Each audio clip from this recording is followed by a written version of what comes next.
شادی کی رات میں نے بیوی کو سختی سے کہہ دیا کہ میرے دوستوں کے سامنے یہ پردے کا ناٹک نہ کرنا۔ میرے دوست میری بیوی سے ملنا چاہتے ہیں۔ اگلے دن دوست نے دعوت کی تو بیوی نے وہاں جانے سے صاف انکار کر دیا۔ میں نے طلاق کی دھمکی دی تو بولی مجھے فجر تک مہلت دیں، اللہ اپنی قدرت دکھائے گا، اگر نہیں تو میں یہ پردہ چھوڑ دوں گی۔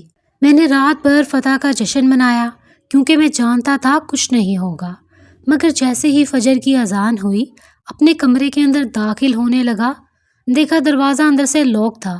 مجھے نئے سرے سے غصہ آنے لگا۔ پہلے ہی آفس سے اچھا خاصا ذلیل ہو کر گھر واپس آیا تھا، اور اب جب آرام کرنے کا وقت آیا تو بیوی ہمیشہ کی طرح دروازہ بند کر کے بیٹھی ہوئی تھی۔ میں نے زور سے دروازے پر لات ماری اور چلاتے ہوئے کہا جلدی سے دروازہ کھولو، میری طبیعت ٹھیک نہیں ہے۔ دوسری طرف سے مجھے کوئی بھی جواب موصول نہ ہوا۔ یہ دیکھ کر میرے غصے میں مزید اضافہ ہو گیا۔ میں اونچی اونچی آواز میں اپنی ماں کو پکارنے لگا۔ وہ بڑی مشکل سے چلتی ہوئی میرے پاس آئی اور بولی، مجھے ڈانٹتے ہوئے کہنے لگی، تمہیں میں نے کتنی بار کہا ہے کہ کمرے میں آ کر مجھ سے بات کر لیا کرو، میرے گھٹنوں میں بہت تکلیف ہوتی ہے، مجھ سے اٹھا نہیں جاتا۔ میں نے اماں کو کہا کہ وہ ساری باتیں چھوڑیں، اپنی بہو کا ڈرامہ دیکھیں۔ آج دوبارہ سے دروازہ بند کر کے بیٹھ گئی ہے، پتہ نہیں اندر کیا کرتی رہتی ہے۔ میری بات سن کر اماں نے اپنا سر دونوں ہاتھوں میں گرا دیا اور کہنے لگی، تمہیں میں نے کتنی بار بتایا ہے کہ یہ اس کی عبادت کا وقت ہوتا ہے، اس وقت اسے پریشان مت کیا کرو۔ میں چڑ گیا اور کہنے لگا کہ اسے پتہ ہونا چاہیے میری طبیعت ٹھیک نہیں ہے۔ اس سے پہلے کہ میں مزید کچھ کہتا، اچانک ایک کمرے کا دروازہ کھلا اور اس کا سفید خوبصورت چہرہ میری نظروں کے سامنے آ گیا، مگر مجھے اس کے چہرے سے بالکل بھی محبت نہیں تھی۔ مجھے اس کی عادتیں بہت زہر لگتی تھیں، بہت سے زیادہ نیک اور پرہیزگار بنتی تھی۔ جبکہ میں اس کے پاس تھوڑی دیر کے لیے بیٹھ جاتا تو وہ مجھے نصیحتیں کرنے لگتی اور دین کی تعلیمات دینا شروع کر دیتی۔ مجھے یہ سب کچھ بالکل بھی پسند نہیں تھا۔ میں شروع سے ہی عیاش طبیعت کا انسان تھا اور میری پرورش بھی ایک ایسے ماحول میں ہوئی تھی جہاں نماز روزے کا کوئی تصور ہی نہیں تھا۔ میری ماں نے اپنی ساری زندگی عیاشی میں گزاری تھی۔ وہ اپنے زمانے میں اسٹیج ڈرامے کرتی تھی اور ابا جان بھی چھوٹے موٹے گلوکار تھے۔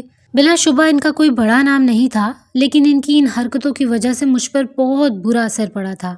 بچپن سے ہی مجھے گانے بجانے اور لڑکیوں کے چکر میں پڑنے کا بہت شوق تھا۔ اپنی زندگی میں نے رنگینی میں گزاری تھی۔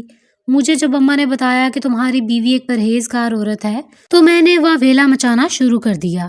اماں کو میں نے کہا کہ اس کے ساتھ میرا گزارا نہیں ہو سکتا، بہتر یہی ہے کہ اب یہ رشتہ ختم کر دیں۔ مجھے ایک ایسی عورت چاہیے تھی جو قدم قدم پر میرا ساتھ چل سکے اور جو میرے دوستوں کے سامنے بھی جانے سے شرمائے نہ۔ میں ایسی سوسائٹی میں رہ رہا تھا جہاں پر اپنی بیویوں کی نمائش کرنا فخر کی بات سمجھی جاتی تھی۔ جس کی بیوی جتنی خوبصورت ہوتی تھی اس کی اتنی ہی تعریف کی جاتی تھی، سب دوستوں میں اس کی واہ واہ ہوتی تھی۔ میری شادی کا دن تھا، میں بہت زیادہ پرجوش تھا کہ چلو ماڈرن نہ صحیح لیکن خوبصورت بیوی تو ملی، اب سب لوگ اسے دیکھ کر جل جائیں گے اور ہر طرف ہی میری بیوی کے چرچے ہوں گے۔ میں بیٹھا انہی سوچوں میں گم تھا جب اچانک ہی میرے ایک دوست نے مجھے جھنجھوڑا اور کہنے لگا، یہ تم نے کون سی بیوی سے شادی کر لی ہے؟ اس کی بات سن کر میں بے ساختہ سر اٹھا کر دیکھا تو سامنے وہ نقاب میں تھی۔ اس قدر شدید گرمی میں اس نے اپنے ہاتھوں پر دستانے پہنے ہوئے تھے، صرف اس کی آنکھیں نظر آ رہی تھیں۔ اس نے پلکیں جھکائی ہوئی تھی۔ یہ دیکھ کر بھی اپنی جگہ پر اٹھ کھڑا ہوا، بے یقینی سے اپنی ماں کے چہرے کی طرف دیکھا جہاں پر اطمینان موجود تھا۔ یوں لگ رہا تھا جیسے یہ سب دیکھ کر انہیں بہت خوشی محسوس ہو رہی ہو۔ میں تیزی سے ان کے پاس گیا اور ان کے کانوں میں سرگوشی کرتے ہوئے کہنے لگا، یہ آپ نے کیا کیا ہے؟ آپ نے تو ساری دنیا کے سامنے میرا تماشا بنا کر رکھ دیا ہے۔ میری بات سن کر اماں نے مجھے غصے سے گھورا اور کہنے لگی، شکر کرو کہ تمہیں پاک بیوی مل گئی ہے، کیونکہ جس طرح کی تمہاری حرکتیں تھیں مجھے تو ڈر تھا کہ کوئی چال باز عورت ہی تمہاری زندگی میں آئے گی۔ ارے میں اپنے رب کا جتنا بھی شکر ادا کروں کم ہے۔ اماں تو جیسے اپنی بہو کے خلاف کچھ بھی سننے کے لیے تیار ہی نہیں تھی۔ تنگ آ کر میں دوبارہ سے اپنی جگہ پر جا کر بیٹھ گیا۔ چونکہ نکاح پہلے ہی ہو چکا تھا، اس وجہ سے اب واپسی کا کوئی راستہ بھی نہیں تھا۔ میرے دوست میرے قریب بیٹھے میرے کانوں میں سرگوشی کر رہے تھے اور میرا مذاق بنا رہے تھے۔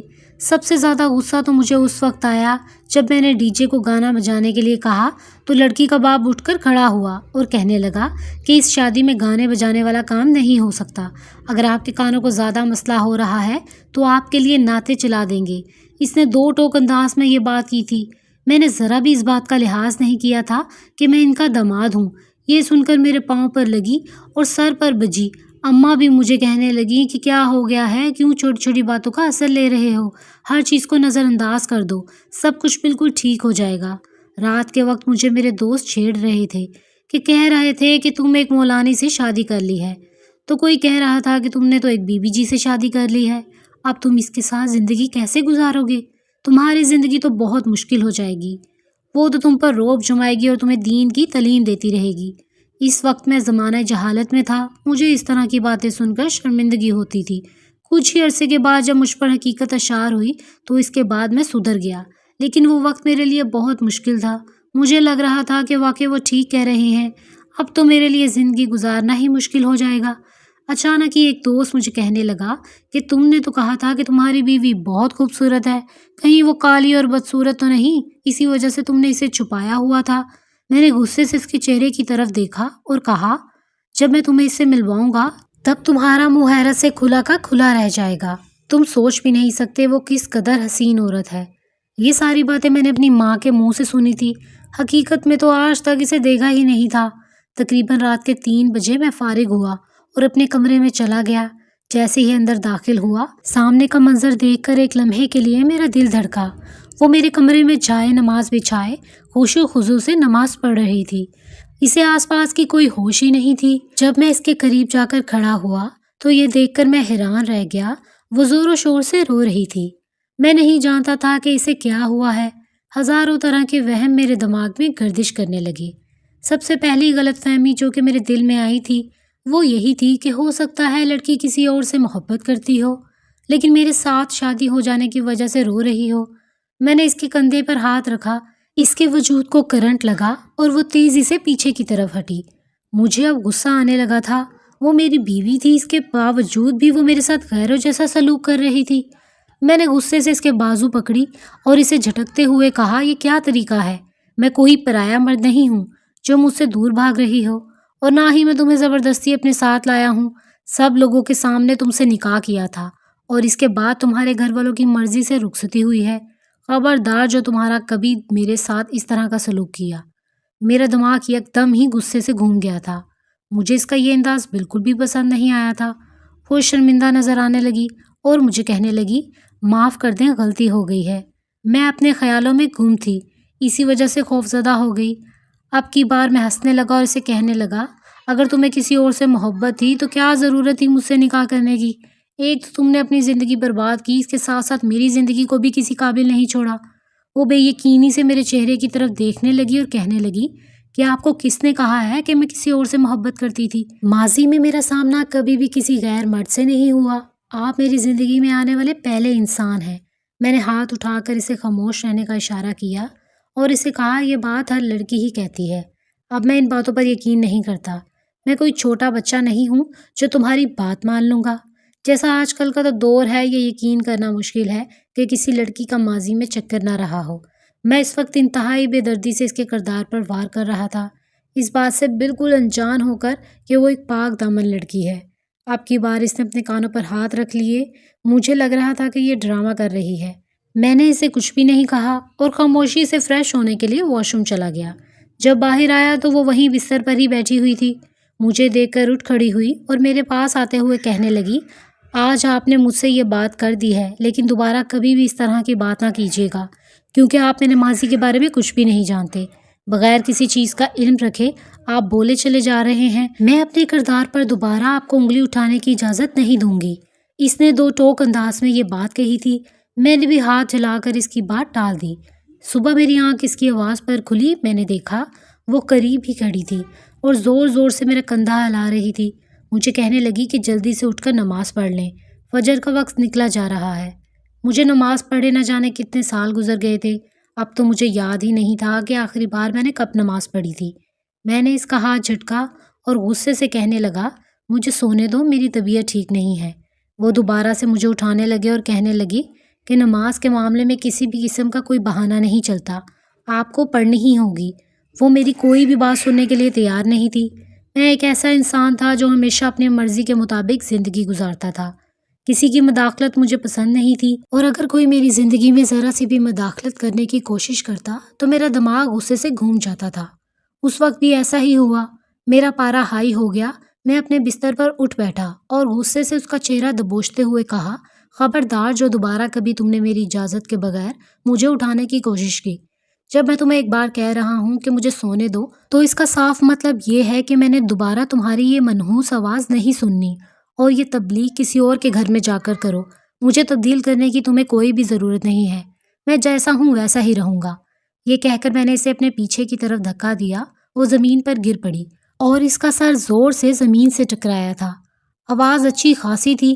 اندازہ ہو گیا تھا کہ اسے تکلیف پہنچی ہے، مگر مجھے اس کی کسی بھی تکلیف سے کوئی فرق نہیں پڑتا تھا۔ میں دوبارہ دوسری طرف کروٹ کر کے سو گیا۔ 15 منٹ ہی گزرے تھے کہ مجھے رونے کی آواز سنائی دینے لگی۔ وہ سسکیاں لے لے کر رو رہی تھی۔ میں نے اپنے کانوں میں انگلیاں دے دی، مگر اس کے باوجود بھی آواز مسلسل آ رہی تھی۔ میں بیزاریت سے اٹھ بیٹھا اور اس کے سامنے ہاتھ جوڑتے ہوئے کہا، خدا کا واسطہ ہے بی بی، مجھ پر رحم کرو، مجھے سونے دو، کیونکہ جس دن میری نیند پوری نہیں ہوتی اس دن مجھے بہت غصہ آتا ہے۔ کہیں ایسا نہ ہو کہ میں دوبارہ سے تمہیں تکلیف پہنچا دوں۔ اس نے زخمی نظروں سے میرے چہرے کی طرف دیکھا اور مجھے کہنے لگی کہ اگر آپ شادی کرنے کے قابل نہیں تھے تو کیوں آپ نے میری زندگی برباد کی؟ اب کی بار تو میرا دل کیا کہ اس کو اٹھا کر کسی ایسی جگہ پر پھینک دوں جہاں سے اس کی واپسی ناممکن ہو جائے۔ وہ مجھے ایک ناکارہ انسان کہہ رہی تھی۔ میں ویسے ہی الٹے دماغ کا مالک شخص تھا، سیدھی بات کا ہمیشہ الٹا ہی مطلب نکالتا تھا۔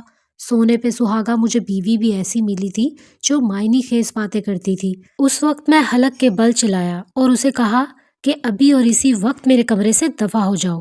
اب دوبارہ میں تمہارا چہرہ نہیں دیکھنا چاہتا۔ اگر تم نے میرے سامنے آنے کی کوشش کی تو میں تمہیں جان سے مار دوں گا۔ میرے ماتھے کی رگیں تن گئی تھیں۔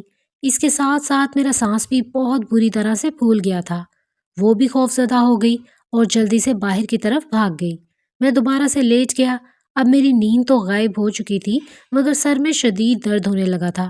کافی دیر تک سونے کی کوشش کرتا رہا اور پھر تھک کر اٹھ گیا۔ فریش ہونے کے بعد میں دوبارہ سے گھر سے باہر نکل گیا۔ میرے ابا جان نے مرنے سے پہلے اچھی خاصی دولت چھوڑی تھی۔ اس کے ساتھ ساتھ اماں نے بھی جمع پونجی رکھی ہوئی تھی۔ ابا کی دولت سے تو میں نے ایک چھوٹا سا کاروبار شروع کر دیا تھا اور آج کل میں اسی کو ہی بڑھانے کے چکروں میں لگا ہوا تھا۔ مجھ پر میرے رب کا بہت کرم تھا۔ میں جس کام میں بھی ہاتھ ڈالتا تھا وہ تکمیل تک پہنچ جاتا تھا۔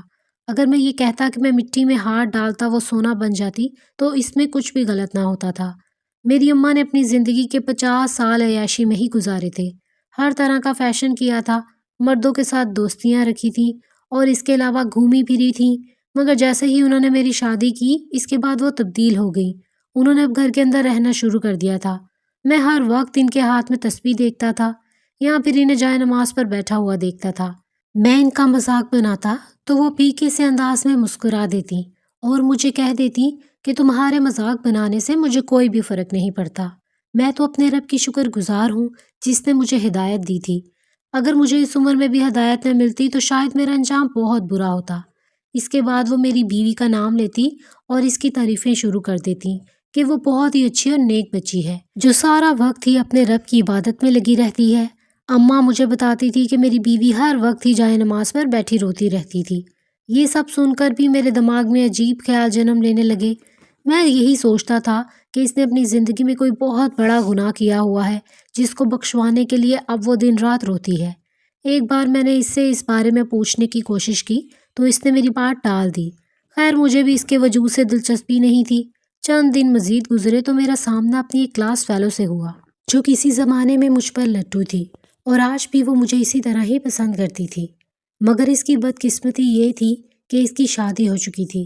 اب وہ پہلے کی طرح اپنی محبت کا اظہار تو نہیں کر سکتی تھی، لیکن پھر بھی باتوں ہی باتوں میں وہ اکثر مجھے اپنے گھر آنے کا بھی کہتی تھی، مگر مجھے اس سے کوئی خاص لگاؤ نہیں تھا۔ میں ان لوگوں کی طرف متوجہ نہیں ہوتا تھا جو لوگ مجھ پر توجہ دیتے تھے، بلکہ میں ان لوگوں پر فدا ہوتا تھا جو لوگ مجھے نظر انداز کرتے تھے۔ وہ مجھے بازار میں ملی تھی، کہنے لگی کہ سنا ہے کہ تمہاری شادی ہو گئی ہے اور ایک بہت ہی نیک بیوی سے ہوئی ہے۔ احسن مجھے کہہ رہا تھا کہ وہ بدصورت ہے، اسی وجہ سے تم اسے سب سے چھپا کر رکھتے ہو۔ احسن کا نام سن کر میں نے غصے سے دانت پیسے اور اسے کہا کہ ایسا کچھ بھی نہیں ہے۔ تم بہت اچھی طرح سے جانتی ہو کہ وہ انسان مجھ سے کتنا جلتا ہے، وہ برداشت ہی نہیں کر سکتا کہ میں خوش رہوں۔ اچھا اگر ایسی بات ہے تو پھر مجھے دکھاؤ نا اپنی بیوی کی تصویر، میں بھی تو دیکھوں کہ وہ کتنی پیاری ہے۔ اس کی بات سن کر میں یکدم ہی خاموش ہو گیا۔ میرے پاس اپنی بیوی کی ایک تصویر بھی موجود نہیں تھی۔ جب میں نے اسے بتایا تو وہ ہنسنے لگی اور کہنے لگی کہ میں مان ہی نہیں سکتی کہ اس کے بعد اس نے مجھے ہنستے ہوئے کہا کہ میں تمہاری دوست رہی ہوں تقریباً 3 سالوں تک، اور اس دوران ہر روز ہی تم میری تصویریں بناتے تھے۔ ہم دونوں کی ایک ساتھ ہی نہ جانے کتنی تصویریں ہیں۔ یہ کیسے ہو سکتا ہے کہ تم نے اپنی بیوی کی کوئی تصویر نہ بنائی ہو؟ یقیناً وہ میری اس عادت سے بہت اچھی طرح سے واقف تھی۔ میں اپنا سر کھجانے لگا۔ اب میں اسے کیا بتاتا کہ مجھے اپنی بیوی سے بہت چڑ ہے، اسے دیکھ کر ہی مجھے غصہ آنے لگتا ہے۔ یہ ساری باتیں اس کے سامنے کر کے میں اپنے دوستوں کو مذاق بنانے کا موقع نہیں دینا چاہتا تھا۔ میں نے اسے ہنستے ہوئے کہا، دراصل میری بیوی بہت شرمیلی ہے اور وہ اس طرح کے کام نہیں کرتی۔ تم میرے ساتھ میرے گھر چلو، میں اپنی بیوی سے تمہاری ملاقات کرواتا ہوں۔ وہ بھی میرے ساتھ چلنے کے لیے تیار ہو گئی۔ تھوڑی ہی دیر بعد اسے لے کر میں گھر کے اندر داخل ہوا۔ میں نے دیکھا کہ کوئی بھی موجود نہیں تھا۔ میں حیران رہ گیا اور سوچنے لگا کہ یہ سب لوگ کہاں پر چلے گئے ہیں۔ اپنے کمرے میں کوئی نہ ملا تو اماں کے کمرے میں چلا گیا۔ وہ لیٹی ہوئی تھی، یقیناً سو رہی تھی۔ میں نے انہیں جگایا اور اپنی بیوی کے بارے میں پوچھا۔ وہ بوکھلا کر اٹھ بیٹھی اور مجھے کہنے لگی، ارے صبح تو وہ گھر پر ہی موجود تھی، پتہ نہیں اب کہاں پر چلی گئی ہے۔ یہ کہہ کر وہ دوبارہ سونے کے لیے لیٹ گئی۔ یقیناً وہ گہری نیند میں تھی۔ سونیا عجیب سی نظروں سے میرے چہرے کی طرف دیکھنے لگی اور مجھے کہنے لگی، تم تو کہتے تھے کہ وہ تمہاری ہر بات سنتی ہے، تمہاری اجازت کے بغیر وہ کوئی کام نہیں کرتی، لیکن تمہاری اماں تو اب کچھ اور ہی بتا رہی ہیں۔ میں نے اپنے سر پر ہاتھ مارا اور اسے کہا، اور مجھے یاد آیا اس نے مجھے بتایا تھا کہ وہ اپنی ماں کے گھر جائے گی، مگر میں بھول گیا۔ چلو کوئی بات نہیں، چند دنوں کے بعد اپنے سارے دوستوں کی دعوت رکھوں گا تو تم بھی وہیں پر چلی آنا۔ میں نے بڑی مشکل سے اسے ٹال کر وہاں سے بھیجا تھا۔ اب اندر ہی اندر مجھے اپنی بیوی پر غصہ آ رہا تھا۔ میرا بس نہیں چل رہا تھا کہ میں اس کا حشر نشر کر دوں۔ نہ جانے وہ میری ناک کے نیچے کیا کرتی پھر رہی تھی۔ جب اماں سو کر اٹھی تو میں تیزی سے ان کے پاس گیا اور انہیں کہا کہ آپ کو اپنی بہو کی کچھ خبر بھی ہے کہ وہ کہاں پر آوارہ گردیاں کرتی پھرتی ہے؟ اماں نے اپنے کانوں کو ہاتھ لگایا اور مجھے کہنے لگی، کچھ تو خدا کا خوف کرو، تم بہت اچھے طریقے سے جانتے ہو کہ تمہاری بیوی ایک نیک عورت ہے، تم کیسے اس کے کردار کے بارے میں اس طرح کی باتیں کر سکتے ہو؟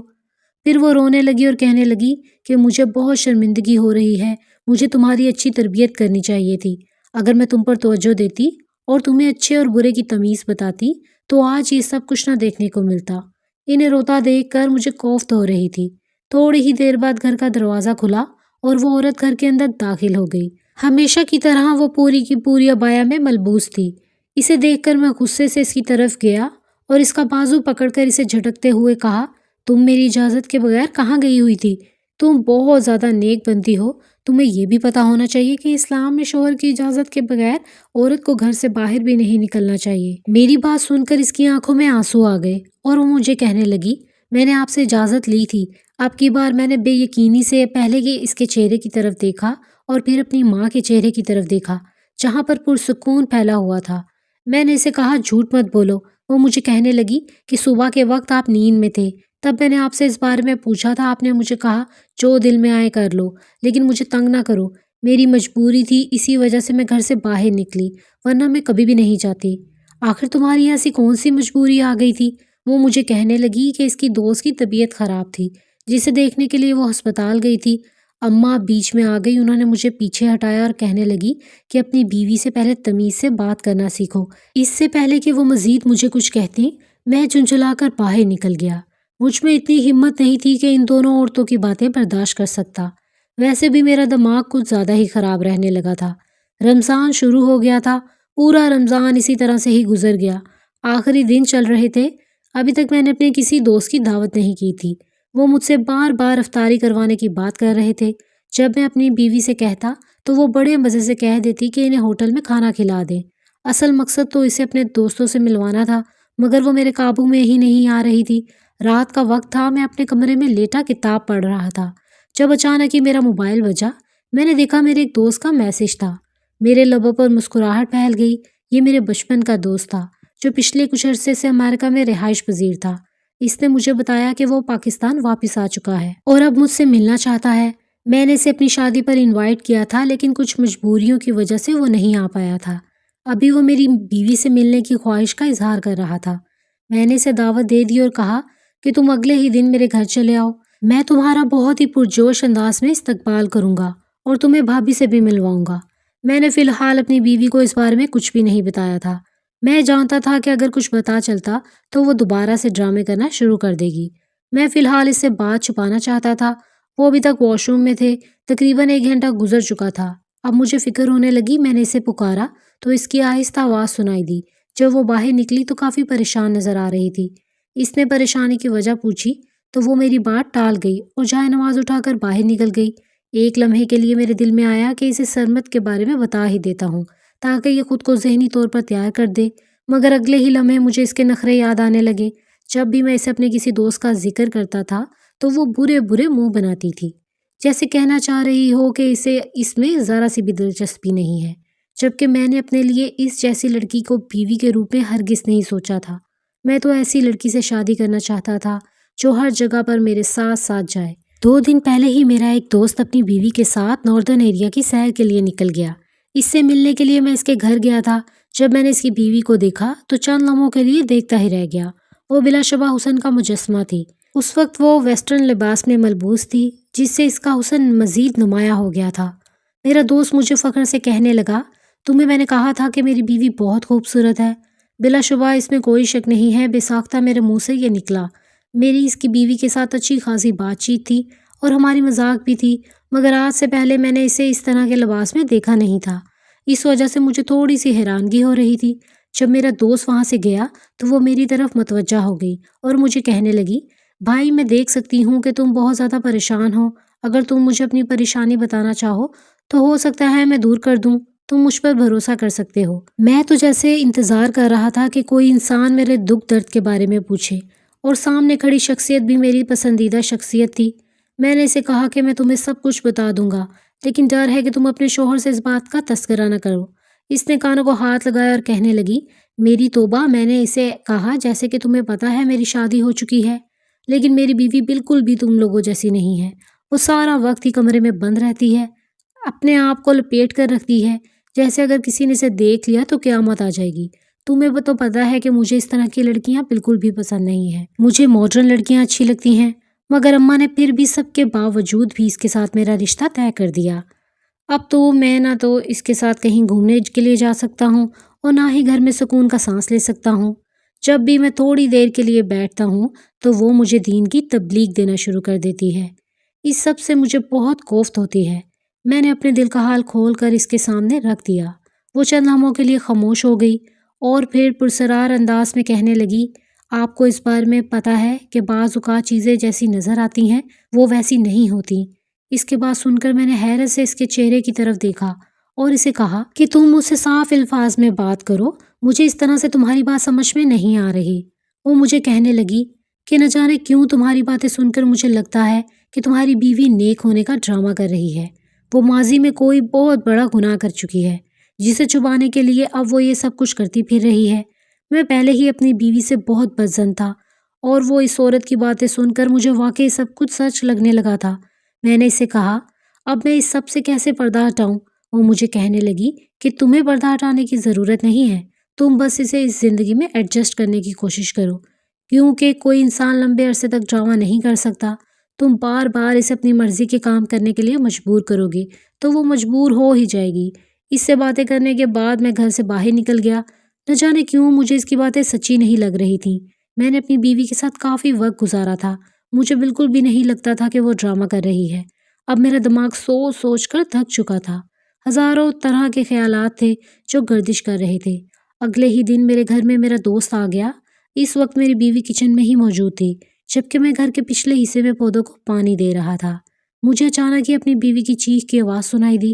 میں بہت بری طرح سے گھبرا گیا۔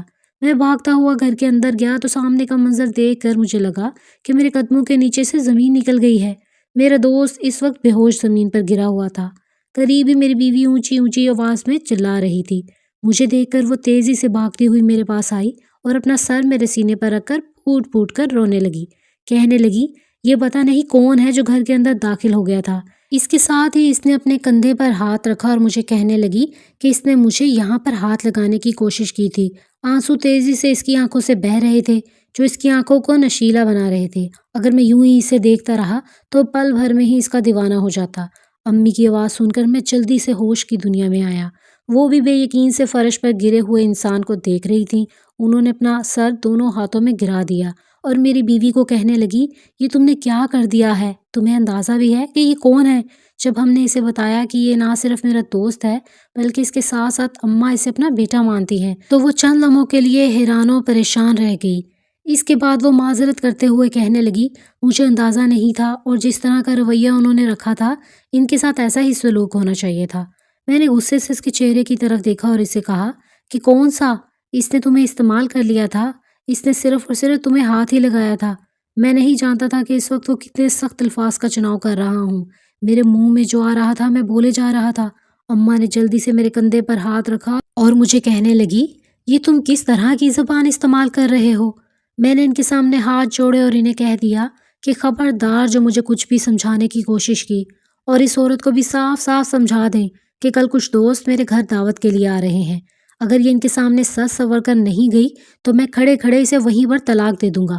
پہلے میں انہیں اپنے گھر بلانے کا ارادہ رکھتا تھا، لیکن پھر میرے ایک دوست نے مجھے کال کی اور کہنے لگا کہ تم تو دعوت نہیں کرو گے، میں تم سب کی دعوت کرتا ہوں، اپنی بیوی کو لے کر ضرور آنا۔ شام کے وقت جب میں گھر کے اندر داخل ہوا تو امی پہلے ہی سین میں بیٹھی ہوئی تھی۔ انہوں نے اپنا سر دونوں ہاتھوں میں گرایا ہوا تھا۔ مجھے دیکھ کر وہ تیزی سے میرے پاس آئی اور کہنے لگی کہ تم نے اپنی بیوی کے ساتھ کیا کیا ہے؟ کیا تمہیں بالکل بھی اندازہ نہیں کہ تم نے اسے کتنی تکلیف پہنچائی ہے؟ اماں کو میں نے پیچھے ہٹایا اور غصے سے کہا، میں نے اسے کسی بھی قسم کی تکلیف نہیں پہنچائی، مجھے جو ٹھیک لگا میں نے وہی کیا، اور اب ویسے بھی وہ میری خواہش کو پورا کر رہی ہے۔ ہر عورت پر فرض ہے کہ وہ اپنے شوہر کو خوش کرے، اور میری خوشی اسی میں ہے۔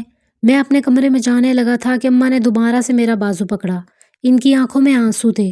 انہوں نے زور زور سے نفی میں سر ہلایا جیسے مجھے کہنا چاہ رہی ہوں کہ اس کے ساتھ یہ زیادتی نہ کرو۔ اگر میں نے بھی ہمیشہ کی طرح سب کچھ ہی نظر انداز کیا۔ جب اپنے کمرے میں گیا تو دیکھا وہ ہمیشہ کی طرح جائے نماز بچھائے بیٹھی پھوٹ پھوٹ کر رو رہی تھی۔ میں اس کے قریب ہی جا کر بیٹھ گیا۔ جب وہ دعا پڑھ کر فارغ ہوئی تو مجھے دیکھ کر ایک لمحے کے لیے چونک گئی اور پھر تیزی سے چلتی ہوئی میرے پاس آئی اور مجھے کہنے لگی کہ میرے ساتھ اس طرح کا سلوک نہ کریں۔ میں نے اپنی ساری زندگی پاکیزگی میں گزار دی ہے، مجھے اب ایسا گناہ کرنے پر مجبور نہ کریں جس سے میں خوف کھاتی ہوں۔ کچھ تو اللہ تعالیٰ سے ڈر لیں، اللہ تعالیٰ کی لاٹھی بہت ہی بے آواز ہے، کہیں ایسا نہ ہو کہ آپ ذلیل و رسوا ہو جائیں۔ میں نے غصے سے اس کا بازو پکڑا اور اسے ڈانٹتے ہوئے کہا، ابھی اور اسی وقت اپنی بکواس بند کرو۔ مجھے اس کی بددعاؤں سے یکدم ہی خوف محسوس ہونے لگا تھا۔ اس نے جب میرے چہرے پر خوف کے تاثرات دیکھے تو عجیب سے انداز میں مسکرانے لگی اور کہنے لگی، یقیناً اب آپ اپنے رب سے ڈرتے ہیں۔ اس کے بعد وہ ہنسی اور بولی کہ میں تو سمجھی تھی کہ آپ اپنے رب کو بھول ہی چکے ہیں۔ اب کہ میرا سر شدید دکھنے لگا تھا، میں نے اس سے کہا کہ فضول ڈرامے لگانا بند کرو، کیونکہ جو بات میں تمہیں کہہ رہا ہوں وہ کوئی بہت بڑی بات نہیں ہے۔ اس نے میری آنکھوں میں دیکھا اور کہنے لگی کہ اسی وجہ سے ہی بہت ساری عورتیں جہنم میں موجود ہوں گی، اور وہ نہ صرف اکیلی جائیں گی بلکہ اس کے ساتھ ساتھ وہ اپنے شوہروں کو بھی لے کر جائیں گی۔ میرے دل میں اچانک ہی وحشت بھر گئی تھی۔ میں نے اسے خاموش رہنے کا اشارہ کیا، وہ مسلسل بولے ہی چلے جا رہی تھی۔ اس کے بعد اس نے قرآن پاک کی آیات کے حوالے دینا شروع کر دیا۔ وہ آیات اتنی زیادہ سخت تھیں کہ مجھے اپنا دل سینے سے نکلتا ہوا محسوس ہونے لگا۔ میں اسے خاموش کروانا چاہتا تھا لیکن میں خاموش نہیں کروا پا رہا تھا۔ اس کے بعد وہ مجھے بولی کہ صرف اور صرف مجھے اس رات کا وقت دے دیں، کیونکہ آج رات ایک ایسا معجزہ رونما ہوگا کہ آپ خود ہی یہ سب کرنے سے رک جائیں گے اور آپ کو احساس ہو جائے گا کہ آپ غلط ہیں۔ اس کی بات سن کر مجھے حیرانگی ہونے لگی، آخر وہ اتنے یقین سے کیسے کہہ سکتی ہے؟ میں نے اسے کہا، ٹھیک ہے، تمہارے پاس آج رات کا وقت ہے، لیکن اگر ایسا کچھ بھی نہیں ہوا تو پھر تمہیں میری بات ماننی ہوگی۔ ایک بات جو میں نے بہت شدت سے نوٹ کی تھی وہ یہ تھی کہ اب میرے دل کی حالت کافی حد تک بدل گئی تھی۔ رات جب عشاء کا وقت ہوا تو وہ میرے پاس آئی اور میرا ہاتھ پکڑتے ہوئے کہنے لگی کہ میں آپ کی ہر طرح کی بات ماننے کے لیے تیار ہو جاؤں گی۔ میں آپ کے سامنے کوئی شرط بھی نہیں رکھوں گی، نہ ہی پہلے کبھی میں نے آپ سے کسی بات کے لیے کوئی ضد کی ہے۔ صرف آج کے دن میری بات مان لیں، میں اس وقت خاموشی سے اس کے چہرے کی طرف دیکھ رہا تھا۔ میں نہیں جانتا تھا کہ وہ کیا کہنے والی ہے۔ اس نے مجھے کہا، آپ میرے ساتھ چل کر نماز پڑھیں اور پھر تھوڑی دیر کے لیے بیٹھ کر عبادت کریں۔ اس کی بات سن کر میں زور زور سے ہنسنے لگا۔ میں نے اسے کہا، مجھے نماز پڑھے ہوئے نہ جانے کتنا لمبا عرصہ گزر گیا ہے، اب تو میں یہ بھی بھول چکا ہوں کہ کیسے پڑھتے ہیں۔ وہ مسکرانے لگی اور کہنے لگی کہ کوئی بات نہیں، میں آپ کو سکھا دوں گی۔ اس نے مجھ سے ضد کی اور میں نہ چاہتے ہوئے بھی اس کی بات ماننے کے لیے راضی ہو گیا۔ مجھے لگ رہا تھا کہ ایک انجانی قوت ہے جو مجھے یہ سب کچھ کرنے پر مجبور کر رہی ہے۔ اس کے بعد کافی دیر تک وہ میرے ساتھ ہی بیٹھی رہی اور مجھے مختلف واقعات پڑھ کر سناتی رہی۔ میں دل ہی دل میں اس پر ہنس رہا تھا اور سوچ رہا تھا کہ اسے لگ رہا ہے کہ میرے سارے واقعات سن کر سیدھا ہو جاؤں گا۔ جب وہ وہاں سے اٹھ کر جانے لگی تو اس سے پہلے اس نے مجھے کہا تھا کہ اب مجھے یقین ہے اللہ تعالیٰ مجھے مایوس نہیں کریں گے۔ میں نے آج اللہ تعالیٰ سے صرف ایک ہی دعا مانگی اور وہ تھی آپ کی ہدایت۔ اگر آپ کو ہدایت مل جاتی ہے تو میں سمجھتی ہوں کہ میں اس دنیا میں کامیاب ہو گئی ہوں اور آخرت میں بھی کامیاب ہو گئی ہوں۔ اس کے بعد اس نے ایک کتاب میرے ہاتھوں میں تھمائی اور کہا، آج آپ بیٹھ کر یہ کتاب پڑھیے گا۔ غصے سے میں نے وہ کتاب سائڈ پر پھینکی اور اسے کہا کہ تم مجھے معجزے دکھانے کی بات کر رہی تھی، جلدی سے مجھے معجزہ دکھاؤ۔ اس نے اپنی گردن جھکا دی اور کہنے لگی کہ معجزے اس طرح سے نظر نہیں آتے۔ میں نے آپ سے آج رات کا وقت مانگا ہوا ہے، ابھی رات مکمل نہیں ہوئی بلکہ ابھی تو شروع ہوئی ہے۔ یہ کہہ کر وہ کمرے میں چلی گئی۔ اس نے میری عادت کے بارے میں اچھے طریقے سے پتا تھا۔ وہ جانتی تھی کہ میں رات کو 2 سے پہلے سوتا نہیں ہوں اور 2 تک بیٹھ کر کتاب پڑھتا رہتا ہوں۔ رمضان کی طاق راتیں تھیں۔ میں نے اس رمضان میں ایک روزہ بھی نہیں رکھا تھا کیونکہ مجھ سے صبر بالکل بھی نہیں ہوتا تھا اور ابھی بیٹھا میں اپنے ماضی کے بارے میں ہی سوچ رہا تھا۔ جب مجھے کچھ بھی سمجھ نہیں آیا تو وہ ویڈیوز دیکھنے لگا۔ اچانک ہی میرے سامنے ایک ویڈیو آئی جس میں بتایا جا رہا تھا کہ اللہ اپنے کچھ لوگوں سے بہت محبت کرتا ہے اور جنہیں اپنے پاس واپس لوٹانے کے لیے وہ نشانیاں بھیجتا رہتا ہے۔ نہ چاہتے ہوئے بھی میں اس ویڈیو کو دیکھنے لگا اور پھر اس کے ساتھ ہی رمضان کی فضیلت کے بارے میں بتایا جانے لگا کہ وہ لوگ خوش قسمت ہوتے ہیں جنہیں لیلۃ القدر کی رات نصیب ہوتی ہے اور آسمان پر مخصوص روشنی نظر آتی ہے۔ اچانک ہی میرے دل میں دہشت بھرنے لگی تھی۔ نہ چاہتے ہوئے بھی وہ ساری ویڈیوز دیکھنے لگا تھا جس میں بتایا جا رہا تھا کہ تم صرف اور صرف ایک بار اپنے رب کی طرف لوٹ کر جاؤ اور اس سے توبہ کرو، تمہارا رب تمہیں بالکل پاک صاف کر دے گا، وہ تمہارے ماضی کے سارے گناہ معاف کر دے گا۔ زندگی کے مقصد کے بارے میں جب میں نے سنا اور اپنی زندگی پر غور کیا تو مجھے خود سے بہت خوف محسوس ہونے لگا۔ ابھی تک میں نے جتنی بھی زندگی گزاری تھی وہ بیکار ہی تھی۔ میں نے کچھ بھی ایسا نہیں کیا تھا کہ اگر میں کل کو مر جاتا اور اپنے رب کے حضور پیش ہوتا، اس وقت میرے پاس کچھ بھی نہیں تھا جس کے ذریعے میں خود کو بچا سکتا اور جس کے ذریعے میری بخشش ہو سکتی۔ میری نظروں کے سامنے اپنی بیوی کا چہرہ گھوم رہا تھا جس کا میں مذاق بناتا تھا۔ ابھی مجھے پتہ چل رہا تھا کہ وہ میرے مقابلے میں اپنے رب کے نزدیک کتنی افضل ہیں۔ آنسو تیزی سے میری آنکھوں سے بہنے لگے۔ اس کے ساتھ ہی میں نے آسمان پر ایک بہت زیادہ چمکتی ہوئی روشنی کو دیکھا۔ یہ وہی روشنی تھی جو اللہ تعالیٰ اپنے پسندیدہ بندوں کو دکھاتا تھا۔ اس کے ساتھ ہی میں بے ہوش ہو کر گر پڑا۔ صبح جب مجھے ہوش آیا تو میں بخار میں تپ رہا تھا۔ میری آنکھوں سے تیزی سے آنسو بہہ رہے تھے اور میں اپنے رب سے مسلسل معافیاں مانگ رہا تھا۔ میری حالت دیکھ کر میری بیوی پریشان ہو گئی۔ وہ تیزی سے میرے پاس آئی۔ اس نے میرے ماتھے پر ہاتھ رکھا تھا۔ آج میں نے اس کے ہاتھوں کو نہیں جھٹکا تھا۔ آج میں اس کے ساتھ برا سلوک نہیں کیا تھا۔ میں نے اپنا سر اس کے کندھے پر رکھا اور بچوں کی طرح روتے ہوئے کہنے لگا، میں نے اپنے رب کو ہمیشہ ناراض کیا ہے، لیکن اس کے باوجود بھی میرا رب مجھ سے بہت محبت کرتا ہے۔ میں اپنے کیے پر بہت شرمندہ ہوں۔ مجھے سمجھ آ رہی ہے کہ میں کیا کروں۔ اس نے مجھے تسلی دی اور کہا، آپ کو خوش ہونا چاہیے کہ اللہ تعالیٰ نے آپ کو ہدایت دے دی ہے۔ مجھے اس بات پر خوشی ہو رہی ہے کہ میرے رب نے میرا بھرم رکھ لیا ہے، اور جہاں تک اپنے رب کو راضی کرنے کا سوال ہے تو یہ بہت ہی آسان کام ہے۔ بس آپ اللہ تعالیٰ کے بنائے ہوئے احکامات کے مطابق اپنی زندگی گزارنا شروع کر دیں اور اللہ تعالیٰ کی بنائی ہوئی حدود کو کراس نہ کریں۔ سب کچھ ہی بالکل ٹھیک ہو جائے گا۔ آپ دیکھیں گے کہ تھوڑے ہی عرصے میں آپ کی زندگی پرسکون ہو جائے گی، ہر طرح کی بے چینی ختم ہو جائے گی۔ میری بیوی نے مجھے مسجد کے امام کے پاس بھیج دیا اور مجھے کہا کہ آپ کے دل میں جو بھی سوال ہے آپ کھل کر اسے پوچھ لیجیے گا، آپ کو ہچکچانے کی ضرورت نہیں ہے۔ میں نے جب اسے کہا کہ مجھے ڈر ہے وہ میرا مذاق نہ بنائے تو وہ کہنے لگی کہ فکر مت کریں، وہ میرا بھائی ہے، میں نے آپ کے بارے میں اس سے بات کر لی ہے۔ میں نے حیرانگی سے اس کے چہرے کی طرف دیکھا اور اسے کہا کہ تم نے مجھے کبھی اس بارے میں بتایا نہیں۔ وہ پھیکے سے انداز میں ہنسنے لگی اور مجھے کہنے لگی کہ میں نے آپ کو بتانے کی کوشش کی تھی، لیکن لگتا تھا کہ آپ کو میری زندگی میں کوئی دلچسپی ہی نہیں ہے۔ خیر، ان تمام باتوں کو چھوڑیے اور اب اپنی آنے والی زندگی کو درست کیجیے۔ شام کے وقت میرے دوست نے مجھے کال کی اور میری بیوی کے بارے میں دوبارہ سے پوچھا۔ اب کی بار میرا دماغ غصے سے گھوم گیا تھا۔ میں نے اسے صاف الفاظ میں کہہ دیا کہ خبردار جو تم نے دوبارہ کبھی بھی میری بیوی کا نام لینے کی بھی کوشش کی، اب میں اس کے خلاف کوئی بھی غلط بات نہیں سنوں گا۔ ماضی میں نے اپنی زندگی جیسے بھی گزاری، میں اس سب پر بہت شرمندہ ہوں اور مجھے اس بات پر اب فخر محسوس ہوتا ہے کہ میری بیوی پردے والی ہے۔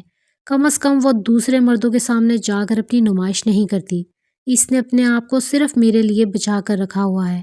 پہلے میں اس بات کو سمجھتا نہیں تھا، لیکن اب مجھے احساس ہو گیا ہے وہ میری آنکھوں کی ٹھنڈک ہے اور میرے لیے جنت میں داخل ہونے کا سبب بھی ہے۔ اپنی ماں کا بھی میں بہت زیادہ احترام کرنے لگا تھا، ان کا میں حد سے زیادہ خیال رکھنے لگا تھا۔ وہ ہمیشہ مجھے دیکھ کر مسکراتی اور میری تعریفیں کرتے ہوئے نہ تھکتی تھیں۔ میری بیوی بھی اب پرسکون رہنے لگی تھی، کیونکہ اب میں اسے پہلے سے کی طرح ذہنی تکلیف نہیں دیتا تھا۔ اس کا میں بہت خیال رکھتا تھا۔ وہ پہلے میرے ساتھ باہر چلتے ہوئے گھبراتی تھی، کیونکہ میں اسے عجیب و غریب کپڑے پہننے کے لیے کہتا تھا اور اسے اپنے دوستوں سے ملوانے کے لیے ضد کرتا تھا، مگر اب وہ عبایا میں میرے ساتھ جاتی تھی۔ میں نہ صرف اسے شاپنگ کرواتا تھا بلکہ اس کے ساتھ اسے گھمانے کے لیے بھی لے کر جاتا تھا۔ سب کچھ ہم لوگ کر رہے تھے، لیکن اللہ تعالیٰ کی حدود کے اندر رہ کر رہے تھے۔ تھوڑے ہی عرصے کے بعد پورے شہر میں یہ خبر جنگل کی آگ کی طرح پھیل گئی کہ میرے ایک دوست کی بیوی کی تصویریں انٹرنیٹ پر چڑھا دی گئی تھیں۔ اس میں قصور بھی صرف اور صرف میرے دوست کا تھا، کیونکہ وہ ہر کسی کو اپنی بیوی کی تصویریں بھیج کر تعریفیں وصول کرتا تھا۔ چونکہ وہ ایک ماڈرن سوسائٹی تھی اور اس میں یہ سب کچھ معمولی سمجھا جاتا تھا، میں یہ سوچ رہا تھا کہ وہ بہت زیادہ شرمندہ ہوگا، مگر ایسا نہیں تھا۔ وہ خوش ہو رہا تھا کہ اس کی بیوی مشہور ہو گئی ہے۔ پہلے جو چیزیں مجھے خوشی اور تسکین پہنچاتی تھیں، اب انہی چیزوں سے مجھے کوفت ہونے لگی تھی۔ اب میرا سکون صرف اور صرف رب کی یاد میں اور اپنوں کے ساتھ منسوب تھا۔ پہلے جو وقت میں دوستوں کے ساتھ ضائع کرتا تھا، اب وہی وقت میں اپنے خاندان کو دینے لگا تھا۔ 1 سال کے بعد اللہ تعالیٰ نے مجھے چاند سی بیٹی سے نوازا۔ میں نے فیصلہ کیا تھا کہ اس کی تربیت دین اسلام کے